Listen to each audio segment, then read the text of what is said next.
जय हिंद, वंदे मातरम। स्वागत है आपका उड़ान क्लासेज के यूट्यूब चैनल पर। मैं आप सबका एजुकेटर विक्रम सिंह गुजर आपका हार्दिक स्वागत करता हूं उड़ान क्लासेज के यूट्यूब चैनल पर। और जैसा कि आप सब विद्यार्थी ये जानते हैं कि एसएससी जीडी कांस्टेबल का जो हमारा एग्जाम है ये 10 जनवरी से लेकर के और 14 फरवरी तक ये एग्जाम डिसाइड डेट आ चुकी है। एसएससी के द्वारा ये डेट डाल दी गई है, एग्जाम कंफर्म हो चुका है।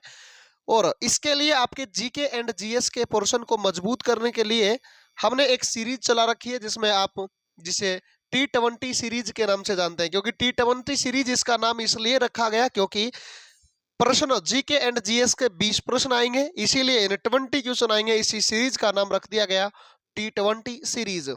तो T20 में आप कैसे अच्छे से जानते हैं कि कैसे छक्के व चौकों की भरमार होती है, उसी प्रकार से यहाँ पे भी बेहतरीन प्रश्न होंगे। जब आप पेपर हॉल में बैठेंगे, परीक्षा हॉल में बैठेंगे, तो आपको हर एक प्रश्न जो है इस सीरीज के माध्यम से करने में मदद मिलेगी। तो चलिए आज के बेहतरीन प्रश्न की तरफ चलते हैं। एक बार सभी विद्यार्थी जल्दी से जल्दी लाइक कर दें, और चैनल को अगर किसी भी विद्यार्थी के पास लिंक शेयर नहीं किया है तो अपने साथी के पास, अपने दोस्तों के पास चैनल को कम से कम 5 मित्रों में इसे शेयर करें। और फिर शुरू करते हैं आज का सबसे पहला प्रश्न और बेहतरीन प्रश्न जो कि आपकी स्क्रीन पर पहुंचने वाला है। और देखिएगा इस प्रश्न को, बहुत ही मजेदार प्रश्न है, पेपर में बार बार आया हुआ प्रश्न है। देखिएगा, भोपाल गैस त्रासदी के लिए उत्तरदायी प्रमुख प्रदूषक कौन सा था? यानी कि भोपाल गैस त्रासदी जो है इसके लिए उत्तरदायी कारक कौन सा था? तो आप अच्छे से जानते हैं 1984 के अंदर जो है भोपाल गैस त्रासदी जो है ये हुई थी, जिसके अंदर बहुत सारे लोग जो है मारे गए थे। तो यहाँ पे एक कीटनाशक प्लांट था जिसके अंदर जो है विस्फोट हुआ था। मिथाइल आइसोनाइट जो साइनाइट जो गैस है, इसके कारण, मिथाइल आइसोसाइनाइट के कारण जो है भोपाल गैस त्रासदी हुई थी। कब हुई थी? 1984 के अंदर। ठीक है, चलते हैं अगले प्रश्न की ओर। देखिए अगला प्रश्न ये रहा, भारत में 14 प्रमुख बैंकों का राष्ट्रीयकरण किस वर्ष में किया गया था? यानी कि भारत में 14 बैंकों का राष्ट्रीयकरण जो है श्रीमती इंदिरा गांधी जी के द्वारा, जो भारत की प्रथम महिला प्रधानमंत्री बनी थी, श्रीमती इंदिरा गांधी जी, उनके द्वारा जो है भारतीय 14 बैंकों का राष्ट्रीयकरण किया गया था। यानी कि भारतीय जो बैंक थे, प्राइवेट बैंक, उनको सरकारी बनाया गया था। सीधी सी बात यह है। हालांकि आज इंडिया जो है दोबारा से अपने उसी रवैये में आ चुका है, प्राइवेटाइजेशन करने के अंदर लगा हुआ है। जैसे अभी आपने देख रहे होंगे, आप बहुत से बैंकों को प्राइवेट कर दिया गया है, एलआईसी को सरकार प्राइवेट करने का जो है सोच रही है। साथ ही साथ हम बात कर लें, रेलवे को प्राइवेट करने के बारे में भी सोच रही है।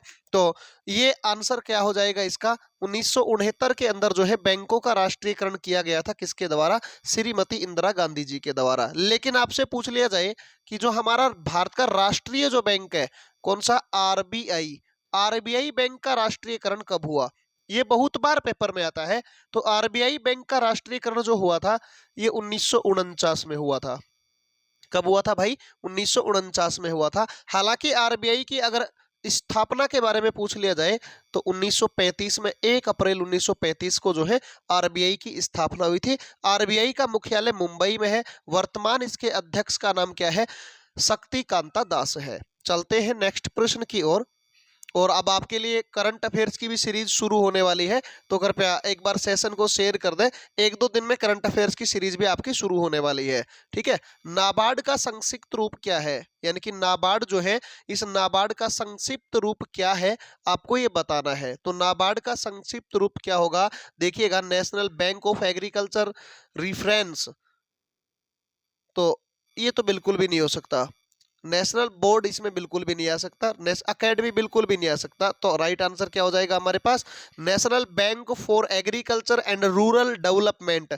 ये जो है हमारा राइट आंसर जो है, यानी कि डी आंसर जो होगा ये एकदम सही होगा। चलते हैं अगले प्रश्न की ओर।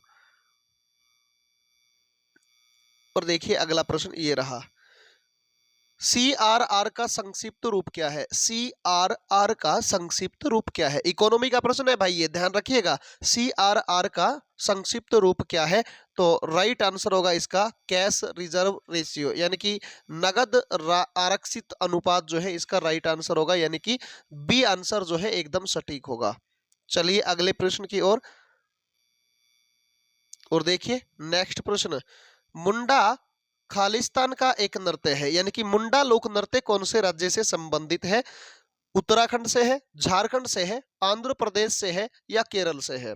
तो मुंडा लोक नृत्य की बात कर ले तो मुंडा लोक नृत्य जो है ये झारखंड से संबंधित है। कौन से राज्य से संबंधित है?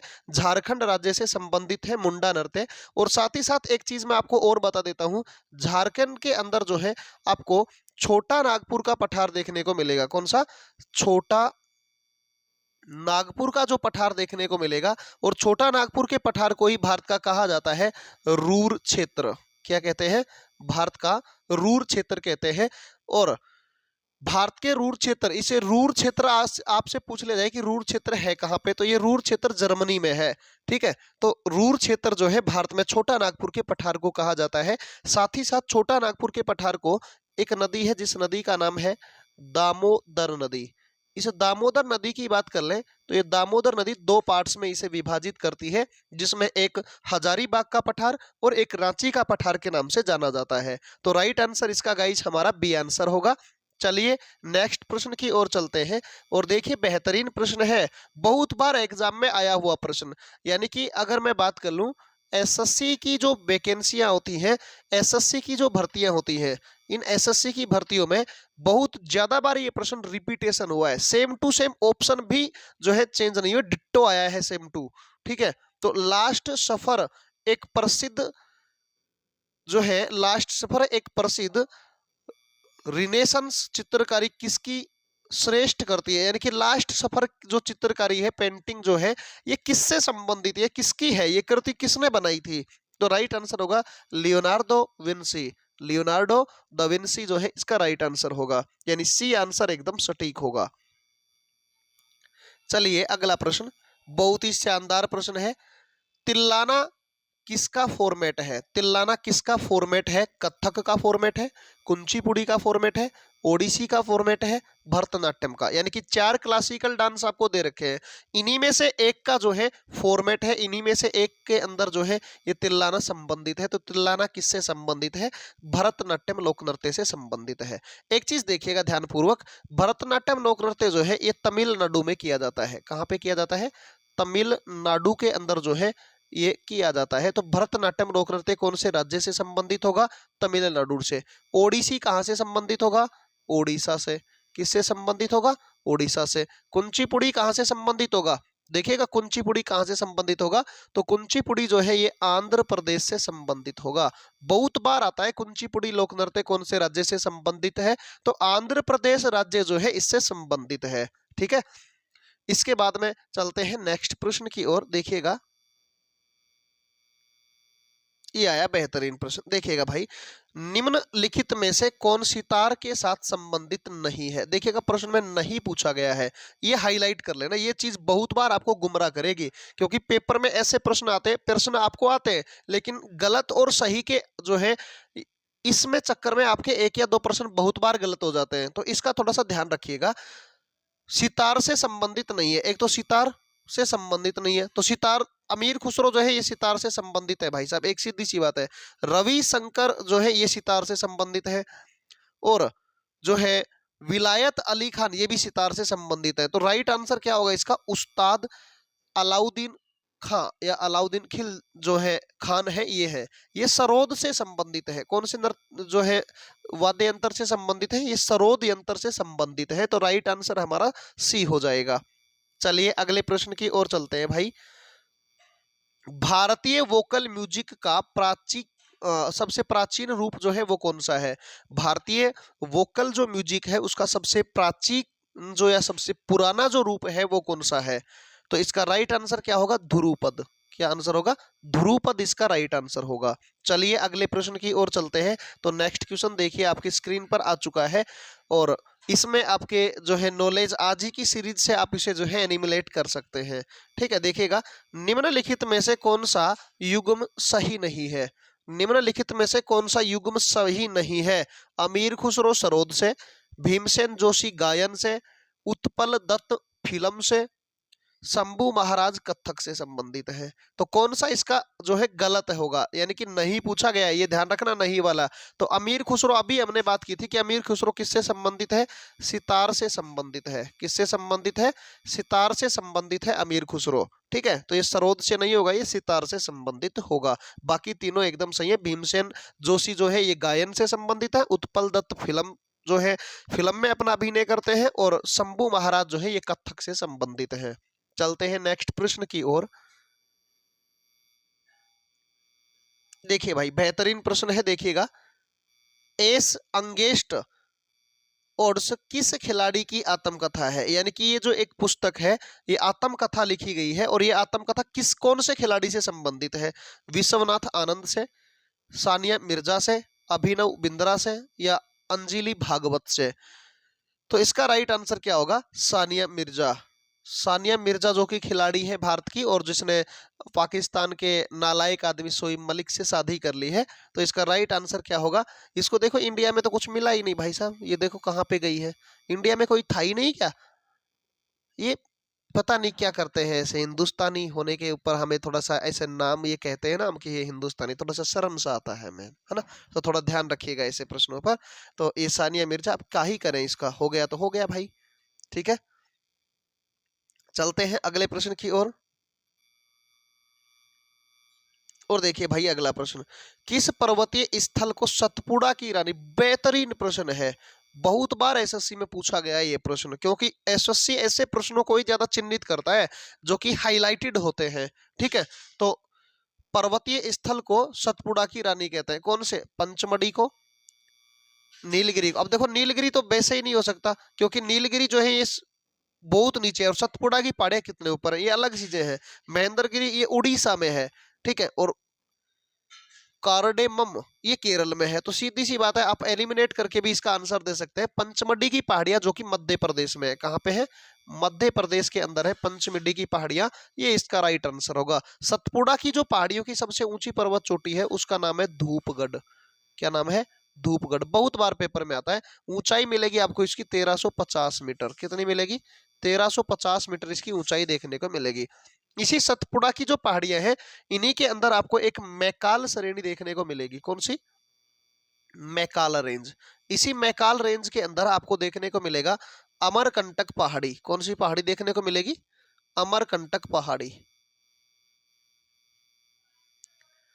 इसी अमरकंटक पहाड़ी से नर्मदा नदी, सोन नदी निकलती है, और ये अमरकंटक की पहाड़ी जो है मध्य प्रदेश और छत्तीसगढ़ दोनों के बॉर्डर के ऊपर स्थित है। मैकाल श्रेणी की सबसे ऊंची पर्वत चोटी। तो राइट आंसर इसका क्या हो जाएगा मेरे प्यारे विद्यार्थियों, तो रसगुल्लो इसका राइट आंसर हो जाएगा हमारे पास ए आंसर। ठीक है, चलते हैं अगले प्रश्न की ओर। सब्सक्राइब कर लो भाई चैनल को, कम से कम इतनी तो आप मेहरबानी करो चैनल के ऊपर, इतनी मत जो हम बेहतरीन कंटेंट आपको उपलब्ध करवा रहे हैं। अगर आपको अच्छा लग रहा है भाई, हमसे पढ़कर आपको बहुत अच्छा फील हो रहा है कि हम एग्जाम निकाल सकते हैं, तो सच में एक बार लाइक और चैनल को सब्सक्राइब करना तो बनता है भाई। ठीक है, लोकटक झील जिस पर जल विद्युत परियोजना का निर्माण किया गया है किस राज्य में स्थित है। लोकटक झील के बारे में पूछा गया। देखिएगा लोकटक झील कौन से राज्य में, जिसके ऊपर एक जल विद्युत परियोजना का निर्माण किया गया है, तो ये मणिपुर राज्य में होगी। कौन से राज्य में, मणिपुर राज्य में। देखो लोकटक झील जो है, इस झील के अंदर ये पूर्वोत्तर राज्यों की सबसे बड़ी झील है। ठीक है, पूर्वोत्तर जो राज्य है उनकी सबसे बड़ी झील है, और इसी लोकटक झील के अंदर आपको कैबुल लामजाओ, कैबुल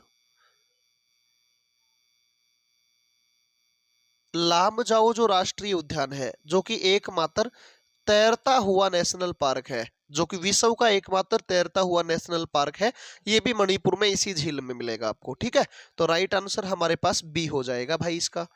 चलिए अगला प्रश्न देखिए, लोनार झील। ये प्रश्न बार बार रिपीट, एक बार और भी पहले रिपीट हो गया था सीरीज में। ठीक है, प्रश्न बार बार रिपीट भी होंगे भाई कोई प्रश्न, क्योंकि ऐसे ऐसे प्रश्न जो मोस्ट वैलिड प्रश्न, देखो हम एसएससी के प्रीवियस, एसएससी जीडी के प्रीवियस ईयर के क्वेश्चन उठा रहे हैं, जिसमें एसएससी जीडी के तो है ही है पुराने पेपर, साथ साथ सीएचएसएल और एमटीएस और सीजीएल, इन तीनों के भी हम, और सीपीओ के भी साथ उठा रहे हैं, जिससे कि हमारे जो भी प्रश्न फॉर्मेट आएगा। देखो प्रश्न, अब जैसे लोकटक झील जो है ये कई पेपरों में आया हुआ है, तो इसको दोबारा जो है सेट उठाकर वहां से पेपर में से प्रश्न उठाए जा रहे हैं, ठीक है। तो थोड़ा ध्यान रखिएगा ऐसे प्रश्नों पर, क्योंकि ये बार बार पूछा हुआ प्रश्न है। लोकटक झील कहाँ पर स्थित है, तो ये महाराष्ट्र राज्य में स्थित है, ठीक है। महाराष्ट्र इसका राइट आंसर हो जाएगा। महाराष्ट्र राज्य के अंदर आपको एक चीज देखने को मिलेगी, लावणी, लावणी व तमाशा।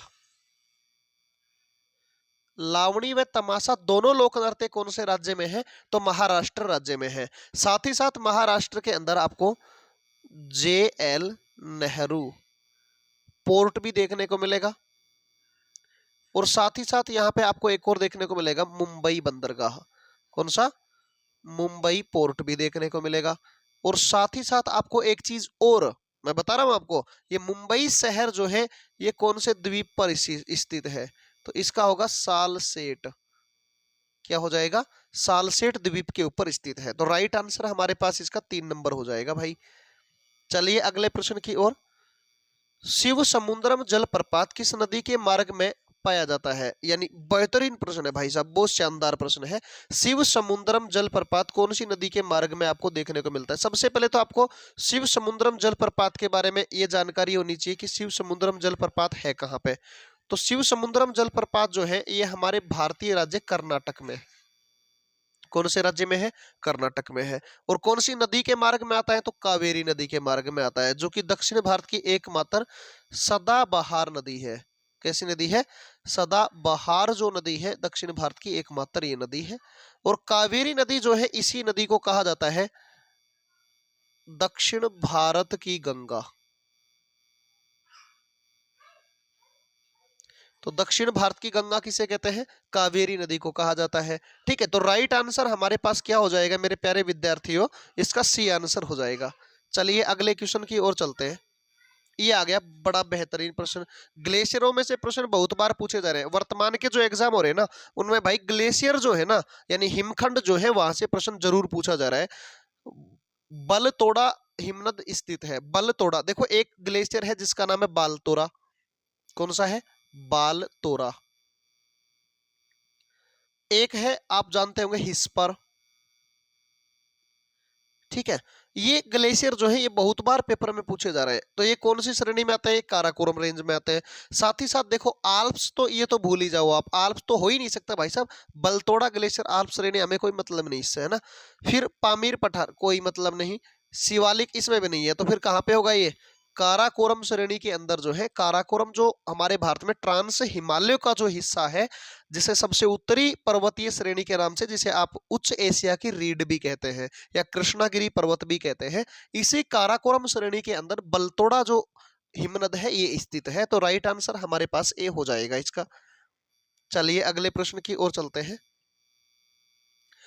बेहतरीन प्रश्न ये आ गया भाई साहब, खतरनाक प्रश्न है ना, ध्यान से सुनिएगा इसे।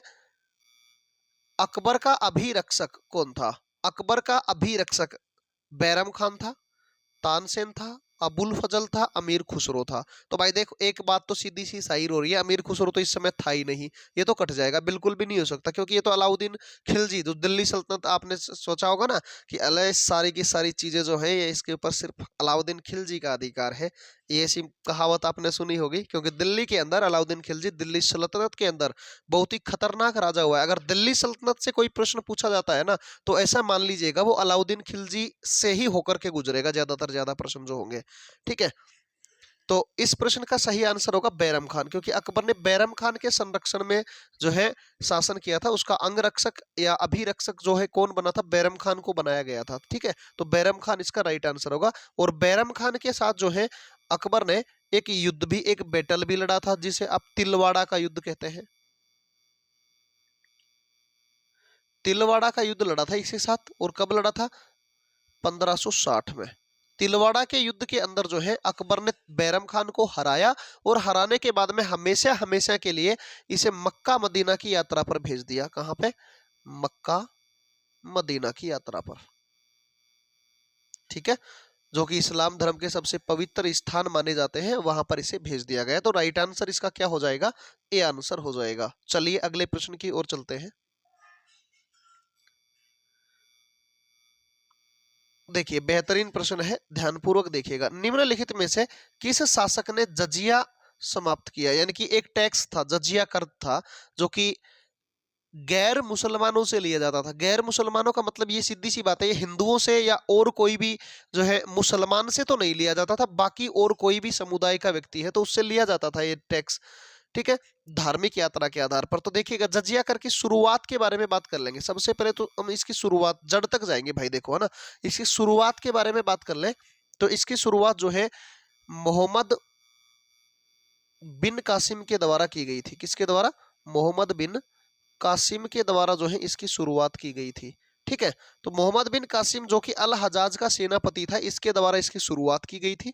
और जजिया कर जो है इसको अकबर ने अपने शासनकाल में, अकबर ने अपने शासनकाल में तीर्थ यात्रा कर और जजिया कर दोनों को समाप्त किया था, जिसके कारण उसकी जनता ने खुश होकर इसे क्या नाम दिया था? अकबर नाम की उपाधि दी थी। कौन सी उपाधि दी थी? अकबर। उससे पहले इसे जलालुद्दीन मोहम्मद के नाम से जाना जाता है। किस नाम से? जलालुद्दीन मोहम्मद के नाम से जाना जाता है। ठीक है, बलबन जो है, बलबन के बारे में आप जानते हैं, किसने आयरन, ब्लड एंड आयरन की नीति चलाई थी, लौह व रक्त की नीति चलाई थी। इसने सिजदा व बाईपोश की प्रथा चलाई थी। न्याय की जंजीर के लिए प्रसिद्ध मुगल बादशाह जहांगीर था। अकबर ने जो है, आपने सुना होगा कि अकबर जो है सुलह कुल की नीति के लिए फेमस था। ये सारी के सारे प्रश्न जो है, औरंगजेब जो है इसने कलमा छपवाने पर, नोटों पर, जो सिक्कों पर ये प्रतिबंध लगा दिया था। जिंदा पीर औरंगजेब को कहा जाता है। ठीक है, चलते हैं अगले प्रश्न की ओर। देखिए बेहतरीन प्रश्न आने वाला है। अकबर के दरबार में सबसे प्रसिद्ध संगीतकार तानसेन का मूल नाम क्या था? अकबर के पास आपके दरबार में प्रसिद्ध 9 खास इसके समीपी लोग रहा करते थे, जिन्हें आप कहा जाता है नवरत्न। क्या कहते हैं? नवरत्न के नाम से आप जानते हैं। तो अकबर के दरबार में नवरत्न रहा करते थे, और उन्हीं नवरत्नों में से एक नवरत्न था जो कि अकबर का प्रसिद्ध संगीतकार भी था, जिसे तानसेन के नाम से जानते हैं आप। और उसका असली नाम क्या था? तो उसका रामतनु पांडे। क्या नाम था? रामतनु पांडे इसका असली नाम था। ठीक है, चलते हैं अगले प्रश्न की ओर। देखिए भाई बेहतरीन प्रश्न है आपकी स्क्रीन पर, और ध्यानपूर्वक देखिएगा प्रश्न को। दीन ए इलाही एक नया धर्म निम्नलिखित में से किसके द्वारा शुरू किया गया? यानी कि दीन ए इलाही जो धर्म है, इस धर्म की शुरुआत किसके द्वारा की गई? ये एक मुसलमानों का ही धर्म है, यानी इस्लाम के लोगों का ही एक धर्म है। तो देखिएगा दीन ए इलाही धर्म जो है ये अकबर के द्वारा शुरू किया गया था। किसके द्वारा? अकबर के द्वारा शुरू किया गया था। और इस धर्म में क्या होता था कि संडे वाले दिन, जो इतवार होता है, संडे जो होता है, संडे वाले दिन कोई भी आदमी अकबर के सामने जो है जाकर जोर से ये उद्घोष करे अल्लाहू अकबर, तो वो आदमी जो है सिजदा में पाइबोस करने के बाद जब अल्लाहू अकबर का नाम पुकारता है, जोर से उद्घोष करता है, तो वो कौन से धर्म का माना जाएगा? वो दीन इलाही धर्म का माना जाएगा। लेकिन ऐसा करने वाला सभी मुसलमानों ने तो ये काम किया कि सभी मुसलमान तो इस धर्म को जो है धर्म के अनुयायी बन गए, लेकिन एकमात्र हिंदू था जिसने इस धर्म को अपनाया था, और वो एकमात्र हिंदू कौन था? बीरबल। कौन था? बीरबल। और बीरबल का वास्तविक नाम क्या था? महेश दास। क्या नाम था? महेश दास इसका वास्तविक नाम था। यह प्रश्न बहुत बार पेपर में आता है भाई कि एकमात्र दीन ए इलाही धर्म को अपनाने वाला हिंदू कौन था? तो बीरबल इसका राइट आंसर हो जाएगा। ठीक है, तो बेहतरीन तरीके से आपको समझ में आया होगा। आज के सेशन में हमारे ये 20 प्रश्न, मैं उम्मीद करता हूं आपको बहुत अच्छे से समझ में आए होंगे, बहुत अच्छा आपको लगा होगा। अगर आपको बहुत अच्छे से समझ में आया, क्लास अच्छी लगी, तो एक बार कृपया जो है लाइक वाले बटन को, घंटे को जरूर दबा दें, जिससे कि हमें थोड़ा सा मोटिवेशन मिले और हम आपके लिए ऐसे ही प्रयत्न बेहतरीन प्रश्नों के साथ करते रहे, और आपके भविष्य में आपको सिलेक्शन की ओर लेकर जाए। ये उड़ान क्लासेज की बहुत अच्छी पहल है आपके लिए, जो T20 सीरीज लेकर आई है उड़ान क्लासेज। मैं उम्मीद करता हूं कि सभी विद्यार्थी इस सीरीज को रेगुलर अटेंड कर रहे होंगे, जिससे कि आने वाला जो जनवरी और फरवरी के मिड तक जो एग्जाम होगा, इस एग्जाम में आप अपना जो है एक जो है पोस्ट अपनी हासिल कर लें, और अपने माँ बाप के सपने को पूरा करें, जो बेचारे इतने लंबे समय से अपने जो है बच्चों के भविष्य के ऊपर प्रयत्न कर रहे हैं, लगातार उनके भविष्य को बनाने की कोशिश कर रहे हैं। तो आप उनके इस उम्मीदों के ऊपर आप खरा उतरने की कोशिश करें। उड़ान क्लासेज आपके लिए ऐसे ही प्रयत्न करता रहेगा, करता आया है, करता रहेगा। और आप सबका भी, हमें भी थोड़ा बहुत सपोर्ट चाहिए, क्योंकि आप सब थोड़ा बहुत शेयर कर दीजिएगा, जिससे कि और भी विद्यार्थियों की कनेक्टिविटी बने, जिससे कि हम और अच्छे से चीजों को एनालिसिस कर सकें। तो बेहतरीन तरीके से जो है इस सीरीज को आगे बढ़ाने के लिए आप सबका भी हमें सपोर्ट चाहिए। तो आप सभी, मैं उम्मीद करता हूं अच्छे से अपनी तैयारी में जुटे हुए होंगे, और नहीं जुटे हैं तो जुट जाइए भाई, क्योंकि 2023 जो है सिलेक्शन का साल होने वाला है। और अगर जो भी विद्यार्थी 2023 में सिलेक्शन नहीं ले पाया, तो भाई साहब ऐसा मान लीजिएगा कि अगली पंचवर्षीय योजना में 2025-26 में जाकर ही सिलेक्शन होगा भाई। ठीक है, तो ये ध्यान रखना भाई। तो लग जाओ ऐसे ऐसे जल्दी में, और तैयारी को कंठस्थ बना लीजिएगा। आज के सेशन में हम इतनी ही बातें करते हैं। धन्यवाद।